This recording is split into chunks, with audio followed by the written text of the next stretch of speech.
పైడి బొమ్మలాంటి ఆమె పక్కనుంటే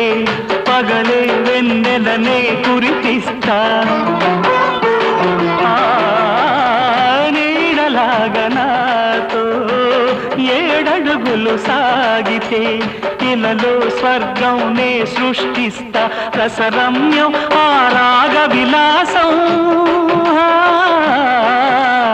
రసరమ్యం ఆ రాగ విలాసం వసివాడదు అది ఆ జన్మాంతం అందమైన నా ఊహల మేడకు ఆవిడమణి దీపం అంది అందని నాశలకు ఆమె ప్రతిరూపం ఆ తలపే నా ధ్యానం ఆ అభినవ దేవత నా ప్రాణం